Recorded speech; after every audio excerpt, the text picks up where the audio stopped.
হরে কৃষ্ণ। আজ পবিত্র অন্নদা একাদশী ব্রত অথবা অজা একাদশী ব্রতের দিন। আজকের দিনে অনেকেই ভক্তি এবং শ্রদ্ধার সহিত এই ব্রত পালন করবে। প্রত্যেকের উচিত একাদশী ব্রত ভক্তি ভরে পালন করা। যারা এই ব্রত পালন করবেন কিংবা না করবেন, সকলকে বলবো আসুন আগামী কিছুক্ষণ সময় ধৈর্য ধরে এই অন্নদা একাদশী ব্রতের বিশেষ মাহাত্ম্য কথা শ্রবণ করি। যা শ্রবণ করলেও বলা হয়েছে অনেকাংশেই এই ব্রতের ফল লাভ করা যায়। খুবই গুরুত্বপূর্ণ প্রসঙ্গ। পাশাপাশি হচ্ছে এবছরে যে অন্নদা একাদশী ব্রত পড়েছে তার সঙ্গে পক্ষবর্ধিনী মহাদ্বাদশী যুক্ত হয়েছে।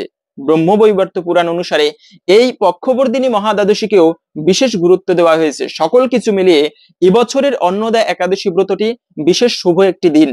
এই দিনে একটিবার হলেও শ্রবণ করা উচিত এই অন্নদা একাদশী ব্রতের বিশেষ মাহাত্ম্য কথা। সকলকে স্বাগতম জানাচ্ছি আমাদের এই ধর্মীয় তথ্যমূলক চ্যানেলে। আমরা চেষ্টা করি এরকমই সনাতন ধর্মের গুরুত্বপূর্ণ তথ্যগুলোকে আপনাদের সাথে উপস্থাপন করতে, শেয়ার করতে। তাই আসুন আগামী কিছুক্ষণ সময় ধৈর্য ধরে আজকের এই গুরুত্বপূর্ণ তথ্যগুলো জেনে নেই। আশা করছি এই তথ্যগুলো আপনাকে অবশ্যই সমৃদ্ধ করবে এবং ভালো লেগে থাকলে অবশ্যই একটা লাইক করে কমেন্টে ভগবান শ্রীকৃষ্ণের নামটি অথবা রাধা মাধবের নামটি একবার হলেও লিখে যাবার অনুরোধ জানাচ্ছি। দেখেন, বলা হয়েছে যে আপনার এই ব্রত পালন করলে কি ফল লাভ হয়ে থাকে, কেন এই ব্রতটা শ্রেষ্ঠ ব্রত। কেননা আপনি যদি পুরানো হয়তো বা আগের দিনে কোনো ব্যক্তি ধনী ছিল কিন্তু বর্তমানে সময়ের প্রভাবে, কালের প্রভাবে গরিব হয়েছে, তার সেই পুরানো ধন সম্পদ হারিয়ে গিয়েছে। বলা হয়েছে এরকম পুরানো যদি সুখ মানে পুরানো টাকা পয়সা হারিয়ে যায় বা রাজ্যও যদি ফিরে পেতে যায়, এই ব্রত পালন করার মাধ্যমে সেই রাজ্য পর্যন্ত ফিরে পাবে। ব্রহ্মবৈবর্ত পুরাণে সুন্দর একটি কাহিনী পাওয়া যায়। হরিশ্চন্দ্র রাজার কথা তো আমরা সবাই জানি, যে রাজা সত্য রক্ষার জন্য রাজ্য হারিয়েছেন, মানে তার ছেলে মৃত্যুবরণ করেছে, স্ত্রীকে পর্যন্ত বিক্রি করে দিয়েছেন। সেখান থেকে এই অন্নদা একাদশী ব্রত পালন করার ফলে তার পুরানো রাজ্য ফিরে পেয়েছেন, স্ত্রীকে ফিরে পেয়েছেন, মৃতপুত্র জীবিত হয়েছে। এতটা মানে প্রতাপশালী এই একাদশীকে বলা হয়েছে মহাপুণ্যময়ী। যত প্রকার ব্রত রয়েছে একাদশী ব্রতের উপরে শ্রেষ্ঠ ব্রত জগতে নেই। এই দিনটি হরিবাসর, ভগবান শ্রী বিষ্ণুর সব থেকে প্রিয় দিন। এই দিনে প্রত্যেকের ব্রত করা উচিত। না করতে পারলে আপনি ভক্তি ভরে ভগবান শ্রী বিষ্ণুর পুজো করবেন, এই দিনে দর্শন করবেন সেই পুজো এবং ব্রত মাহাত্ম্যটি প্রতিটা একাদশীর সময় সেই ব্রত মাহাত্ম্য পাঠ এবং শ্রবণ করা উচিত। দ্বিতীয়ত বলা হয়েছে যে সনাতন ধর্মে শ্রবণ করা নববিধা ভক্তি রয়েছে। তার মধ্যে প্রথম ভক্তি হচ্ছে শ্রবণম। কেবলমাত্র ব্যক্তি হয়তো বা ভগবানের সেবা করতে পারে না জীবনে, ভগবানের নাম জপ করতে পারে না ততটা, কিন্তু প্রতিদিন ভগবানের কথামৃত শ্রবণ করে, এর মাধ্যমেও বলা হয়েছে সে ব্যক্তি ভগবানকে লাভ করতে পারবে। এই শ্রবণ এতটা গুরুত্বপূর্ণ। তো তেমনি বলা হয়েছে এই যে অন্নদা একাদশী ব্রতের নাম শ্রবণেই রাশি রাশি পাপ বিদূরিত হয়। এটা আমার নিজের মুখের কোনো কথা নয়, এটা ব্রহ্মবৈবর্ত পুরাণে বলা হয়েছে। সেজন্য এই যে গঙ্গা, গীতা, গীতা দেবীর যেরকম অনেক নাম রয়েছে, যে নামগুলো উচ্চারণ করার মাধ্যমেও সর্বপাপ হইতে মুক্ত হয়ে অন্তিমে ভগবানকে লাভ হয়, ঠিক তেমনি এই একাদশীর নাম স্মরণ করা মাত্রই সর্বপাপ হইতে মুক্ত হয়, রাশি রাশি পাপ বিদূরিত হয়ে যায়। প্রথমে আমরা জেনে নিচ্ছি এই যে একাদশী তিথিটা কখন থেকে কখন শুরু হচ্ছে। অন্নদা একাদশী তিথি, তো অন্নদা একাদশী তিথি শুরু হচ্ছে মূলত গতকালকে 28শে আগস্ট শেষ রাত 4:20 থেকে শুরু হয়েছে এই একাদশী তিথি এবং থাকবে মূলত আজকে 29শে আগস্ট বৃহস্পতিবার রাত 3:46 পর্যন্ত। সেজন্য উদয়া তিথি মেনে আজকের দিনে বৃহস্পতিবার এই ব্রতটি ভক্তি ভরে পালন করতে হবে। কিন্তু ব্রত করলেও যদি সঠিক সময়ের মধ্যে পালন না করা হয়, সেই পালনের সময়টা আমরা জেনে নিচ্ছি। পালন না করা হলে তবে কিন্তু সেই ব্রতের সম্পূর্ণ ফল লাভ করা যায় না। তাই বরাবরই পালন একটা গুরুত্বপূর্ণ বিষয়। আমাদের পালনের সঠিক সময়ের অনুসারে ব্রতের পালন করা উচিত। পালন করতে হবে মূলত পরের দিনে শুক্রবারে সকাল 8:21 থেকে শুরু হচ্ছে পালনের সময় এবং 9:52 পর্যন্ত। এই সময়টুকুর মধ্যে আমাদের সকলের ভগবানের প্রসাদ দিয়ে পালন করতে হয়। পালন কি কি দিয়ে করতে পারেন? পালন হচ্ছে, মনে রাখবে, একাদশীর দিনে যদি ব্রত করতে নাও পারেন, পঞ্চরবি শস্য গ্রহণ করা উচিত নয়। যেমন মানে চাল থেকে যত খাবার হয়, ভাত, পিঠা, পায়েস, এগুলো খাওয়া উচিত নয়। গম থেকে যত খাবার হয়, আটা রুটি, তারপরে বিস্কিট, কেক, পাউরুটি, এগুলো খাওয়া উচিত নয়। ডাল, তারপরে হচ্ছে এরকম করে আরো অনেক প্রকার খাবার রয়েছে, যেমন পেঁয়াজ, রসুন, মাছ, মাংস, এই সমস্ত খাবার তো খাওয়াই যায় না। পাঁচফোড়ন ব্যবহার করা যায় না। তারপরে হচ্ছে ছোলা বুট, এগুলো খাওয়া যায় না। তো এরকম করে কিছু পঞ্চরবি শস্য, আবার সরিষা রয়েছে, তিল রয়েছে, তো এরকম করে এই খাবারগুলো ভুলেও খাওয়া উচিত নয়। তো এই জন্য মূলত যেহেতু পঞ্চরবি শস্য গ্রহণ করা যায় না, কেননা পাপপুরুষ তিনি একাদশীর দিনে সেই পঞ্চরবি শস্যের মধ্যে আশ্রয় গ্রহণ করে, তো সেই পঞ্চরবি শস্য দিয়ে দ্বাদশীর দিনে পালন করতে হয়। যে কোনো একটা খাবার দিয়ে আপনারা পালন করতে পারেন, হয়তোবা অন্ন সবজি বা ভাত আদি খেতে পারলেন আপনি, তখন আপনি মুড়ি প্রসাদ খেতে পারেন বা আটা রুটি ভগবানকে ভোগ দিয়ে সেই প্রসাদ গ্রহণ করে পালন করে নিতে পারেন। কিন্তু এই যে পক্ষবর্ধিনী মহাদ্বাদশী এবছরই অন্নদা একাদশীতে যুক্ত হয়েছে, এই পক্ষবর্ধিনী মহাদ্বাদশী যে কোনো সময় পড়তে পারে। আসলে এটা কিভাবে হয় পক্ষবর্ধিনী মহাদ্বাদশী, সেটা আমরা প্রথমে জেনে নিচ্ছি। সেটা হচ্ছে, মনে রাখবে, একটা মাসে দুইটা পক্ষ হয়। প্রথম পক্ষ হচ্ছে কৃষ্ণপক্ষ, দ্বিতীয় পক্ষ হচ্ছে শুক্লপক্ষ। এই এক একটা পক্ষের সময় থাকে 15 দিন পর্যন্ত। তো এই যে কৃষ্ণপক্ষ এবং শুক্লপক্ষ, প্রথমে কৃষ্ণপক্ষের শেষে আসে অমাবস্যা, এবং এরপরে শুক্লপক্ষে গিয়ে শেষের দিকে আসে পূর্ণিমা। তো এই অমাবস্যা অথবা পূর্ণিমা তিথি যদি দুইটা সূর্যোদয়কে স্পর্শ করে, 2 দিনের সূর্যোদয়, যেমন ব্রত শুরু হয়েছে আজকে হয়তোবা ভোর থেকে রাত্র, মানে ভোর রাত্র থেকে শুরু হয়েছে অমাবস্যা তিথি, এবং যদি সেই অমাবস্যা আজকের সূর্যোদয়কে স্পর্শ করলো তিথি, এবং পরের দিনের সূর্যোদয়কে স্পর্শ করেও তারপরে যদি 2-1 মিনিটও থাকে এই মূল তিথি অমাবস্যা তিথিটি, তবে তার আগের যে দ্বাদশী হবে সেটা হবে পক্ষবর্ধিনী মহাদ্বাদশী। মানে এই যে অমাবস্যা তিথি সেটি পক্ষকে বর্ধন করেছে, অনেক বড় তিথি। তাই এর আগে দ্বাদশী তিথি হবে পক্ষবর্ধিনী মহাদ্বাদশী। এটা পূর্ণিমার সময় হতে পারে, আবার অমাবস্যার সময় হতে পারে। গত বছরও এই অন্নদা একাদশীতে পক্ষবর্ধিনী মহাদ্বাদশী যুক্ত ছিল। এবং এই দ্বাদশীকে কেন গুরুত্বপূর্ণ বলা হয়েছে, ব্রহ্মবৈবর্ত পুরাণের কথা, যে ব্যক্তি এই পক্ষবর্ধিনী মহাদ্বাদশীর দিনে উপবাস করে ব্রত করে তার চিরজন্মের পাপ বশীভূত হয়ে যায় এবং সে ব্যক্তির মহাপুণ্য লাভ হয়। এই দ্বাদশীকে বিশেষ মাহাত্ম্য কথা শাস্ত্রে উল্লেখ পাওয়া যায়। 8টা মহাদ্বাদশী রয়েছে, যার মধ্যে পক্ষবর্ধিনী মহাদ্বাদশী একটা। তো সেজন্য এটা যে কোনো একাদশীতে পড়তে পারে। আবার আমরা অনেক সময় একাদশীর দিন অনেকে ভেবে থাকি কি যে একাদশীর দিনেই বোধহয় উপবাস করা হয় না। মনে রাখবে, একাদশীর দিনে অনেক সময় উপবাস নাও করা হতে পারে। সাধারণত এই যে গোস্বামী মত বা শাস্ত্রে বলা আছে, দ্বাদশী সংযুক্ত একাদশী ব্রত সর্বশ্রেষ্ঠ। আমরা যে একাদশী ব্রত পালন করে থাকি এটা হচ্ছে মূলত দ্বাদশী সংযুক্ত একাদশী, এভাবে ব্রত করা সর্বোত্তম বলা হয়েছে। সেজন্য অনেকে আবার এরকম প্রশ্ন করেন, বা যারা একটু, যে একাদশীর দিনে না খেয়ে থাকলেই তো হলো, কেননা একাদশীর দিনে পাপপুরুষ পঞ্চরবি শস্যের মধ্যে আশ্রয় গ্রহণ করে, তাহলে ওই দিন ওই যে মূল তিথি ওই সময়টুকু না খেয়ে থাকবো, এরপরে আবার খাবার খেলেই তো হলো। কিন্তু শাস্ত্রে ভিন্ন কথা বলা হয়েছে। একাদশীর উপবাস আর একাদশী ভিন্ন বিষয়। একাদশীর উপবাস করতে হবে মূলত দ্বাদশীকে সংযুক্ত করে। যে ব্যক্তি দশমী বিদ্যা একাদশী ব্রত পালন করে তার পূর্ব জন্মকৃত পুণ্য ধ্বংস হয়। তাই আমাদের দ্বাদশী সংযুক্ত একাদশী সেজন্য আমরা পালন করি। অনেকে আবার প্রশ্ন করে যে বছরে আমি তো সব ব্রত পালন করতে পারি না, কেন কষ্ট হয় অনেক ব্রত করতে, বা এই না খেয়ে থাকার একটা কষ্ট রয়েছে, শারীরিক ক্ষুধা।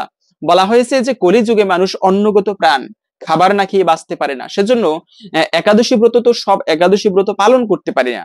আসলে এমন কি হবে না যে আমি বছরে একটা একাদশী ব্রত পালন করলাম তাহলে হলো, আসলে এরকমটা বলা হয়নি। শাস্ত্রে বলা আছে প্রতিটা একাদশী ব্রত ভক্তি ভরে পালন করা উচিত, এবং এই দিনে কখনো পঞ্চরবি শস্য গ্রহণ করা উচিত নয়। এতে পাপ না করেও পাপের ভাগী হতে হয়।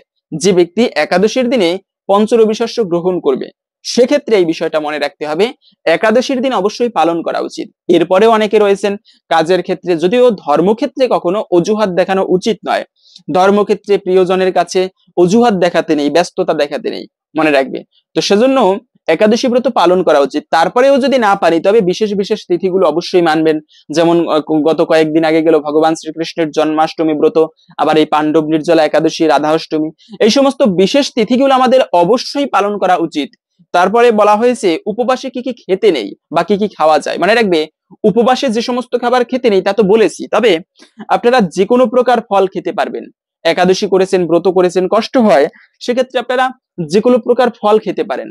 ফলের পরে তারপরে রয়েছে বিভিন্ন প্রকার সবজি রান্না করেও খেতে পারেন, যেমন আলুর চিপস করতে পারেন, আলুর দম করতে পারেন, আলুর পায়েস করতে পারেন, এরকম খাবার গ্রহণ করতে পারেন। অথবা আপনারা সবজি রান্না করতে পারেন, আলু, মিষ্টি কুমড়া, পেঁপে, কাঁচকলা, এগুলো রান্না করে ভগবানকে ভোগ দিয়ে সেই প্রসাদ আপনি গ্রহণ করতে পারেন এই ব্রতের দিনে। তবে রান্না করার সময় কিন্তু কখনো মানে সয়াবিন তেল, সরিষার তেল দেওয়া যায় না, এতেও কিন্তু ব্রতে দোষ লাগে। বা এই সরিষা হচ্ছে পঞ্চরবি শস্যের মধ্যে একটি, আপনি ব্রত পালন করেছেন অজান্তে, আবার সরিষার তেল কিন্তু গায়েও মাখা যায় না একাদশীর দিনে, এটা একটা মানে ব্রতভঙ্গ হয়ে যায় এতে। মনে রাখবে, একাদশীর দিনে সরিষা খেলে এতে কিন্তু ব্রতভঙ্গ হয়। দ্বিতীয়ত হচ্ছে এই দিনে কি কি কাজ করবেন। মনে রাখবে, একাদশীর দিনটি কেবলমাত্র, আমরা ভিডিওর মূল প্রসঙ্গ জেনে নিচ্ছি, তবে একাদশীর দিনটি কেবলমাত্র না খেয়ে থাকা নয়। আমরা তো জানি এই দিনে বেশি বেশি হরিনাম জপ করবে। কলিযুগে একটা ধর্ম বিদ্যমান, সেটা হচ্ছে ভগবানের নাম সংকীর্তন করা। এই দিনে বেশি বেশি ভগবানের নাম সংকীর্তন করবে, হরে কৃষ্ণ মহামন্ত্র কলিযুগের যুগ ধর্ম, এগুলো বেশি বেশি মানে নেওয়া উচিত নাম, এবং ভগবানের কথামৃত শ্রবণ করবে, শাস্ত্র কথা ভক্ত সঙ্গে কাটানো উচিত। দ্বিতীয়ত হচ্ছে অবশ্যই প্রাতঃ স্নান করবে। যে কোনো শুভ দিনে সকালবেলা প্রভাতকালে স্নান করে অবশ্যই আপনারা চেষ্টা করবেন শুদ্ধ কাপড় পরিধান করতে। প্রত্যেকটা সাধুরা তারা প্রভাতকালে স্নান করে, কেন স্নান করারও কিন্তু পুণ্য হয়। বিশেষ করে স্নানের পরে মনটা খুবই ভালো লাগে, ফ্রেশ লাগে, পবিত্র হয়ে যায়। তাই স্নান করে ঠাকুর পুজো দেওয়ার খুবই গুরুত্ব বলা হয়েছে। এবং তৃতীয়ত হচ্ছে, যে একাদশী ব্রত আসুক না কেন, ওই ব্রত মাহাত্ম্য অবশ্যই আমাদের পাঠ অথবা শ্রবণ করা উচিত। এরপরে একটা প্রদীপ প্রজ্বলিত করে ঠাকুর ঘরে দিয়ে দিবেন, অথবা কিছু পুষ্প ভগবানকে অর্পণ করবেন। এর মাধ্যমে অনেকাংশেই এই ব্রতের ফল লাভ করা যায়। তো এখন আমরা কিছুক্ষণ সময় ধৈর্য ধরে এই অন্নদা একাদশী ব্রত, অনেকে আবার এই ব্রতকে অজা একাদশী নামে চিনে থাকি, যাই হোক না কেন, এই অন্নদা একাদশী ব্রতের বিশেষ মাহাত্ম্য যা শ্রবণ করলেও বলা হয়েছে ব্রহ্মবৈবর্ত পুরাণে, যে অশ্বমেধ যজ্ঞের ফল লাভ হয়ে থাকে যিনি পাঠ এবং ভক্তি ভরে শ্রবণ করবেন।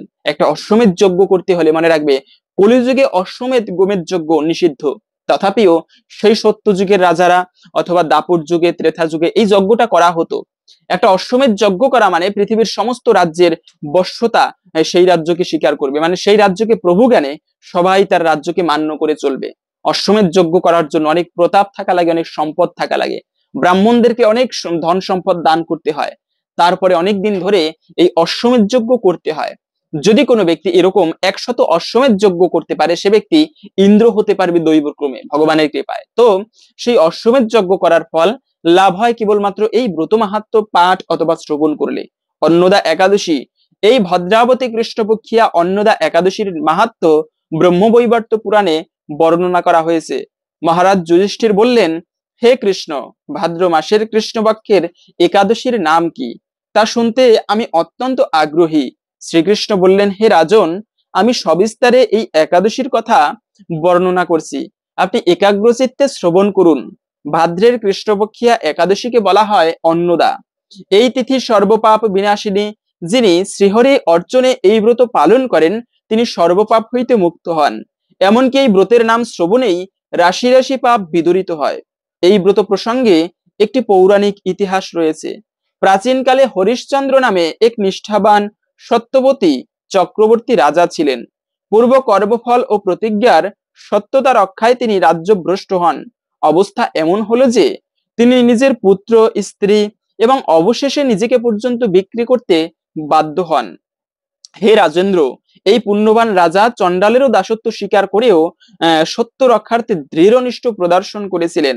তিনি শ্মশানে মৃত ব্যক্তির বস্ত্র কররূপে গ্রহণ করতেন। এইভাবে তার বহু বছর কেটে গেল। দুঃখ সাগরে নিমজ্জিত হয়ে কি করি, কোথায় যাই, কিভাবে এই দুর্দশা থেকে উদ্ধার পাই, এই চিন্তায় দিবারাত্র বিভোর হলেন। এমন সময় দৈবক্রমে পরদুঃখে দুঃখী গৌতম ঋষি রাজার কাছে এলেন। রাজার সামনে দাঁড়িয়ে মানে করজোরে তার সামনে দাঁড়িয়ে তিনি ভক্তি ভরে সেই মুনিকে প্রণাম করলেন, এবং এরপরে একে একে তার সমস্ত দুঃখের কথা সেই গৌতম ঋষিকে জানালেন। রাজার দুঃখের কথা শুনে মুনিবর বিস্ময়াপন্ন হলেন। অত্যন্ত ব্যথিত চিত্তে তিনি বললেন, হে রাজন, ভাদ্র মাসে কৃষ্ণপক্ষের একাদশী অন্নদা নামে প্রসিদ্ধা। আপনি এই ব্রত পালন করুন। এই ব্রত প্রভাবে আপনার সমস্ত পাপের বিনাশ হবে। আপনার ভাগ্যবশত আগামী 7 দিন পরেই এই তিথির আবির্ভাব হবে। এই দিন উপবাস করে রাত্রি জাগরণ করবেন। এইভাবে ব্রত উদযাপনে আপনার সমস্ত পাপ ক্ষয় হবে। হে রাজন, আপনার পুণ্য প্রভাবে আমি এখানে এসেছি জানবেন। এই কথা বলে গৌতম মুনি অন্তর্হিত হলেন। ঋষিবরের উপদেশ মতো তিনি শ্রদ্ধা সহকারে সেই ব্রত পালন করলেন। তার ফলে তার সমস্ত পাপ দূর হলো। হে রাজন, এই দুঃখভোগের হে রাজন, যথাবিধি এই ব্রত পালনে বহু বছরের দুঃখভোগের অবসান হয়। ব্রতের প্রভাবে রাজা হরিশ্চন্দ্রের সকল দুঃখ সমাপ্ত হলো। পুনরায় তিনি স্ত্রীকে ফিরে পেলেন এবং তার মৃত পুত্র পর্যন্ত জীবিত হলো। আকাশ থেকে দেবতাগণ দুন্দুভি বাদ্য ও পুষ্প বর্ষণ করতে লাগলেন। নিষ্কণ্টক রাজ্য সুখ ভোগ করে অবশেষে আত্মীয় স্বজন এবং নগরবাসী সহ সকলকে নিয়ে স্বর্গে গমন করলেন। যে মানুষ নিষ্ঠা এই সহকারে এই ব্রত পালন করেন, তিনি শ্রীহরির চরণে ভক্তি লাভ করে অবশেষে দিব্যধামে গমন করেন। এই ব্রতের মাহাত্ম্য পাঠ এবং শ্রবণে অশ্বমেধ যজ্ঞের ফল লাভ হয়। আশা করি বুঝতে পেরেছেন এই ব্রতটি পালন করলে আমরা কি ফল লাভ করতে পারি। সেজন্য আমাদের এই বিশেষ প্রত্যেকটা একাদশী ব্রত পালন করা উচিত, যে ব্রত করার মাধ্যমে ভগবানের বিশেষ কৃপা লাভ হয় এবং জীবনের দুঃখের অবসান হয়ে থাকে, সুখ শান্তি সমৃদ্ধি আসে যে ব্যক্তি একাদশী ব্রত ভক্তি ভরে পালন করতে পারে। তাই আপনি নিজেই ব্রত পালন করবেন এবং সকলের মাঝে ছড়িয়ে দিন, যেন আমরা সবাই ভগবানের প্রীতি বিধানের জন্য এই ব্রতটি পালন করতে পারি। হরে কৃষ্ণ। আশা করছি আজকের এই গুরুত্বপূর্ণ তথ্যগুলো জেনে একটুকু হলেও সমৃদ্ধ হয়েছেন। ভালো লেগে থাকলে অবশ্যই একটা লাইক করে কমেন্টে রাধা মাধবের নামটি একবার হলেও লিখে যাবার অনুরোধ জানাচ্ছি। ভগবানের কৃপায় সকলের জীবনে মঙ্গল হোক এই কামনা করে আজকের ভিডিওটা এখানে সমাপ্ত করছি। হরে কৃষ্ণ।